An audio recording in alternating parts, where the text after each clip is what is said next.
এই মুহূর্তে সবচেয়ে বড় খবর, ডায়মন্ড হারবার কেন্দ্র থেকেই লড়বেন আইএসএফ বিধায়ক নওশাদ সিদ্দিকী। হ্যাঁ, এমনটাই ইঙ্গিত মিলছে। আজকে ফুরফুরায় রাজ্য কমিটির বৈঠক ছিল। যেমনটা আমরা জানতে পাচ্ছি যে আইএসএফ এর প্রার্থী তালিকা ঘোষণা না হলেও আজকে কিন্তু কোন কোন কেন্দ্রে প্রার্থী দিতে চলেছে আইএসএফ সেই তালিকা প্রকাশ করেছে আইএসএফ। এদিন ফুরফুরা শরীফের রাজ্য কমিটির বৈঠক ছিল, সেই বৈঠকের পর এই কেন্দ্রগুলির তালিকা প্রকাশ করেছে আইএসএফ নেতৃত্ব এবং 8টি কেন্দ্রের নাম তারা ঘোষণা করেছে, যার মধ্যে বারাসত, বসিরহাট, মথুরাপুর, যাদবপুর, উলুবেড়িয়া, শ্রীরামপুর, মালদা দক্ষিণ ও মুর্শিদাবাদ। এই 8টি লোকসভা কেন্দ্রে আইএসএফ প্রার্থী দিতে চলেছে এবং জোটের স্বার্থে বিকাশ রঞ্জন ভট্টাচার্যকে প্রার্থী করা হলে যাদবপুর থেকে কিন্তু প্রার্থীপদ প্রত্যাহার করবে আইএসএফ, এমনটাও তারা জানিয়েছে। পাশাপাশি বালুরঘাট, জয়নগর অথবা ঝাড়গ্রাম যে কোনো একটি কেন্দ্রেও দাবি করা হবে জোট শরীফের কাছে, সেটাও আইএসএফ নেতৃত্ব জানিয়েছে।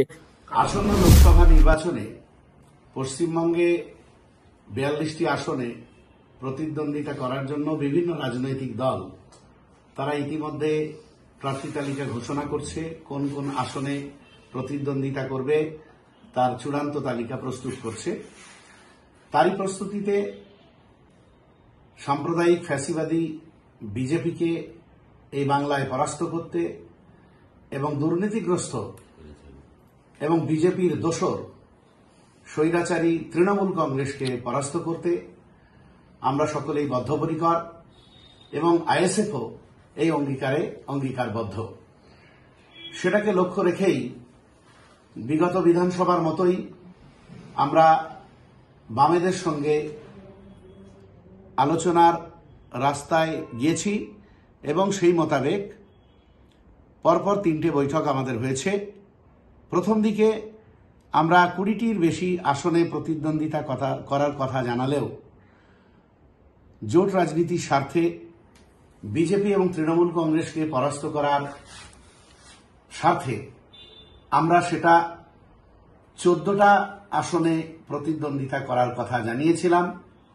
তারপরেও জোট রাজনীতির স্বার্থে আমরা শর্ট আউট করে তৃতীয় বৈঠকে 8টি আসনে প্রতিদ্বন্দ্বিতা করার কথা জানিয়েছি বামফ্রন্ট নেতৃত্বকে এবং আমরা যে 8টি আসনে প্রতিদ্বন্দ্বিতা করতে চাইছি জোটের পক্ষে সেই 8টি আসন আমরা জানিয়ে এসেছি এবং আজকে আমাদের রাজ্য কমিটির বৈঠক থেকে সেই 8টি আসনের নাম চূড়ান্ত হয়েছে। সেই 8টি আসন আমরা এখন আপনাদের সামনে জানাতে পারি যে কোন 8টি আসনে আমরা প্রতিদ্বন্দ্বিতা করব। উত্তর 24 পরগনার বারাসাত এবং বসিরহাট এই দুটো কেন্দ্রে আমরা প্রতিদ্বন্দ্বিতা করব জোট প্রার্থী হিসাবে। দক্ষিণ 24 পরগনার মথুরাপুর এবং যাদবপুর কেন্দ্রে আমরা প্রতিদ্বন্দ্বিতা করব।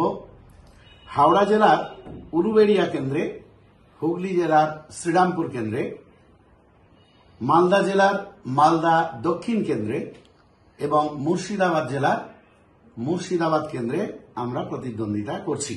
এই 8টি আসনের তালিকা আমরা ঘোষণা করলাম। সেই সঙ্গে আর একটা বিষয় আপনাদের জানিয়ে রাখছি, এই 8টার মধ্যে জোটের স্বার্থে যাদবপুর কেন্দ্র থেকে আমরা সরে আসতে পারি একমাত্র বামফ্রন্টের প্রার্থী যদি বিশিষ্ট আইনজীবী জনদরদী বিকাশ রঞ্জন ভট্টাচার্য প্রার্থী হন। সেক্ষেত্রে আমরা অবশ্যই প্রার্থীপদ তুলে নেব, অবশ্যই যাদবপুর থেকে সরে আসব। সেক্ষেত্রে পরিবর্তে বালুরঘাট, জয়নগর অথবা ঝাড়গ্রামের মধ্যে কোনো একটা আসন আমরা দাবি করব শরিক হিসাবে। ডায়মন্ড হারবার লোকসভা কেন্দ্রে আমাদের পার্টির সর্বোচ্চ নেতৃত্ব এবং পার্টির চেয়ারম্যান তথা ভাঙড়ের বিধায়ক পীরজাদা মোহাম্মদ নওশাদ সিদ্দিকী দাঁড়াবার ইচ্ছা প্রকাশ করেছিলেন। পার্টির তরফ থেকেও সেই রকম ইঙ্গিত ছিল এবং আছে এখনো।